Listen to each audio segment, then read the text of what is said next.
Привет всем! Наше путешествие продолжается. Отдохнув в Инрякудже, мы спускаемся на фуникулере. Этот фуникулер 2025 метров, самый длинный в Японии. 11 минут от Инрякуджи до станции конечной Сакамото,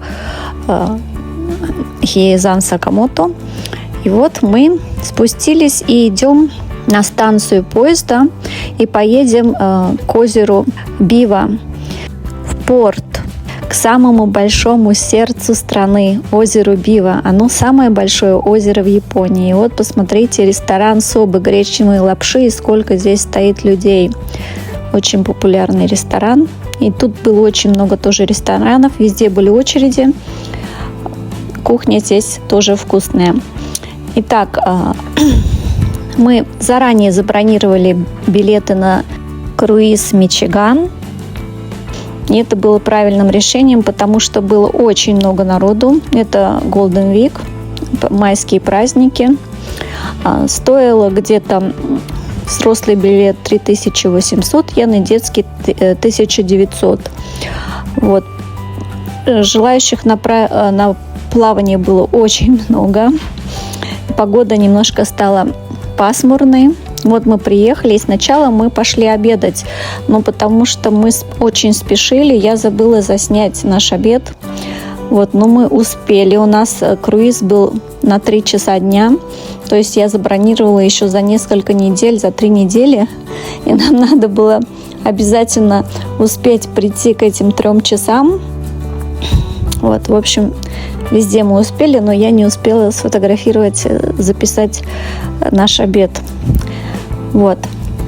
Почему Мичиган называется? Как это связано с Америкой? В 1968 году префектура Сига и американский штат Мичиган стали регионами-побратимами. Дело в том, что озеро Бива и Великие озера в Мичигане очень похожи по своей значимости для регионов. Пароход был построен в 1982 году как символ этой дружбы. И с тех пор вот ходят такие круизы. Он выполнен в стиле колесных пароходов, которые когда-то ходили по реке Миссисипи. Этот красавец-пароход в ретро-стиле позволяет почувствовать атмосферу старой Америки прямо посреди японских пейзажей. Вот немножечко тут обед. Я у дочки только успела детский ее сет сфотографировать. И вот мы стоим в очереди. Посмотрите, сколько людей. Сам круиз 60 минут. И на борту скучать не приходится. Здесь поют живые песни. Можно примерить форму капитана и сделать фото на память. Мы тоже не удержались. И здесь еще можно как перекусить, попить, но очень легкие там напитки и легкая закуска. Хочу добавить, что Мичиган – это не просто прогулочный теплоход, это настоящий ресторан на воде. Здесь можно заказать полноценный ланч-буфет или даже afternoon tea, но это дополнительная плата и отдельные места, там обязательно можно присесть, отдохнуть. А те вот как свободные, без сидений. А вот, кстати, фото наши. Вот как мы, просто без сидений места. Здесь, если много людей, то присесть невозможно.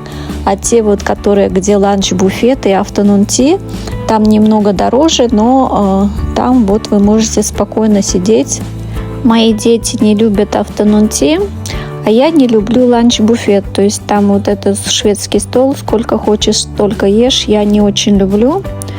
И поэтому мы решили заказать обычные билеты, а сами просто где-нибудь пообедать.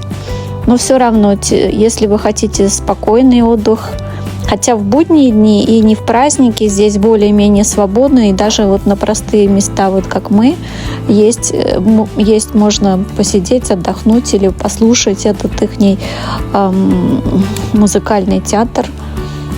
Озеро Бива настолько огромное, что его часто называют морем пресной воды. Оно обеспечивает водой более 15 миллионов человек в регионе Кансай. Даже в пасмурную погоду, когда небо сливается с водой, его масштаб поражает. Если говорить в цифрах, то его площадь 670 квадратных километров, максимальная глубина 104 метра, и бассейн озера охватывает 3174 квадратных километра. То есть громадное озеро и очень популярное здесь у японцев тоже. Здесь, кстати, есть и пляж. И еще одна фишка – это озеро находится всего в 10 минутах на поезде от станции Киото. Киото очень переполнен, и если вы приезжаете, вы можете остановиться даже рядом здесь вот на озере Бива и ездите в Киото и сюда. Вот смотрите, здесь вот небольшой как театр, поют песни разные, английские, американские. Мы на круиз 60 минут ездили, а есть еще 90 минут. 60 минут, я думаю, что достаточно. И вот на обратном пути здесь вдруг полил дождик, но хорошо, что он был проходной. А для тех, кто любит быть ближе к воде, на озере Бива всегда можно арендовать каяк или сап. Это отличный способ почувствовать масштаб самого большого озера Японии. И вот здесь этот сильный дождичек, и мы уже пересаживаемся и едем на фуникулер. Фуникулер работает до 5 вечера, и каждые 30 минут он ходит. И мы успели на 16:30, но там уже не сажают обычных посетителей, только тех, кто остановился в гостинице при храме. И вот мы ехали на фуникулере, мы и еще одна пара. Прям у нас было как наш индивидуальный вагон, индивидуальное обслуживание. Общая высота горы Хиэй, где стоит Инрякуджи, 848 метров. А станция фуникулера Инрякуджи находится на высоте 484 метра. Вот мы прибыли на железнодорожную станцию и теперь идем на фуникулеры. Представьте, этому фуникулеру, этой дороге уже почти 100 лет. Он открыт в 1927 году. Это самый длинный путь такого типа в Японии. 2 километра за 11 минут. Комплекс храмов Инрякуджи на горе Хиэй считается храмами школы Тендай. В буддизме здесь в Японии 13 школ. Мы недавно ездили на остров, один из 4 главных островов, остров Сикоку. И там мы ходили по разным буддийским храмам. Это были храмы школы Сингон. А здесь на горе Хиэй храмы Инрякуджи являются храмами школы Тендай. Подробнее про эти школы я вам расскажу позже. И вот посмотрите, мы здесь у нас как наш индивидуальный вагон. Но здесь еще одна парочка с нами поедет. И мы едем. Вообще замечательно. Потому что когда мы ехали утром, днем, здесь было очень много людей. Вот это одно из преимуществ, если вы остановитесь в гостинице при храме, можете ездить вот так свободно на этих фуникулерах. Еще это дает редкую возможность увидеть Инрякуджи без толп. Здесь весь этот комплекс Инрякуджи, комплекс храмов работает до 5 часов, и вот эти фуникулер тоже до 5 часов. И поэтому те, кто останавливается в гостинице при храме, они могут здесь гулять и тоже еще наслаждаться этим комплексом и после 5 часов. Это редкая возможность, то, что гулять здесь без толп, людей нет, это вообще шикарно. Тем, кто любит тишину, очень-очень советую. Основной транспорт до храмов Инрякуджи — это вот эта вот кабельная дорога, вот это вот фуникулеры. Есть еще автобус от Киото, но их мало, поэтому это не очень удобно. Можно еще приехать на машине, но тоже здесь надо будет выехать, когда закрываются храмы. Так что здесь могут оставаться только те, кто останавливается в гостинице при храме. После того, как мы прибыли на станцию фуникулера Энрякужи, мы решили прогуляться по тропе Токай Синдзен Ходо. Эта тропа ведет к храмам Мёдо и Бентендо. Это очень тоже длинная тропа. Вообще она ведет к пешеходному пути, который идет через всю Японию. Но здесь до этих храмов Мёдо и Бентендо идти где-то около километра. Сначала ты идешь, вот мы приехали, здесь вот прекрасный вид на озеро Бива. И теперь мы идем, сначала мы как будто бы спускаемся. И вот идем почти там километр вниз. Там даже дальше была дорога, но мы так устали. И когда мы поднимались обратно, уже было намного тяжелее, потому что это мы не спускались, а поднимались, и это тропа в гору. Вот сначала вроде бы было бы прохладно, но когда мы поднимались обратно, уже стало очень жарко. Но здесь очень красивые вот эти вот дороги, пешеходные места. И сами храмы, хоть они были и закрыты, но там вот эта вот обстановка, атмосфера вообще шикарная. Мёдо – это место связано с суровой практикой монахов Кайхогё. Это как монахи, которые занимаются тысячедневным паломничеством. И считается, что здесь молитвы обладают особой силой. Вот сначала мы дошли до Бентендо. Этот храм посвящен богине Бензайтен, покровительнице искусств, музыки и воды. Это как индийская Сарасвати. И это очень символично, потому что рядом с озером Бива. Кстати, храм Бензайтен мы еще пойдем на острове Чикубушима. Потом я тоже буду делать видео, которое находится прямо на озере Бива.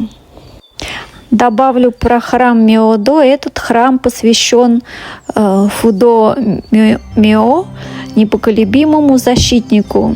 Это как сердце восточного сектора горы.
Территория горы Хиэй огромна, и она разделена на 3 части, которые называют 3 башни. Первая – это Тодо, восточная башня, это сердце монастыря. И мы там останавливались, там же находится гостиница. И здесь находится главный храм Компон Чудо с негасимым огнем. И это же также административный центр и самое посещаемое место. А вот здесь мы еще спускаемся. Посмотрите, какие красивые перила. Вообще уникально. Я не видела в других храмах таких красивых. Вот. И там мы дальше идем смотреть храм Бензайтен. И еще здесь есть западная башня Сайто. Туда можно дойти пешком от Тодо, от восточной башни, где-то 20-30 минут по лесу. Там тише и спокойнее. И главное здание там Щакадо. Там же находятся знаменитые соединенные залы Нинайто, которые, по легенде, поднял на плечах монах-великан Бенкей. И еще третья часть – это Юкава, самый отдаленный район. Туда лучше ехать на автобусе. Здесь, кстати, ходит шаттл-бас, автобус между этими местами, потому что ходить очень далеко. Его основал монах Эннин. Главный зал Юкава – это чудо. Выглядит он очень необычно, но мы туда не ходили, мы не успели. Он построен на сваях и напоминает корабль. Я обязательно вернусь в это место еще раз, потому что я хочу еще медленно походить, когда не будет этих праздников и будет меньше людей. Вот здесь тоже храмы Бензайтен. Это место считается очень сильным с точки зрения энергетики и медитации. Еще здесь есть вершина, и там тоже есть музей.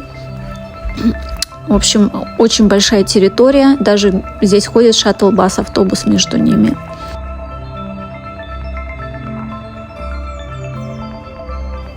Гора Хиэй, где находятся эти храмы, издавна возвышается над озером Бива, и считается, что здесь зародилась японская чайная культура.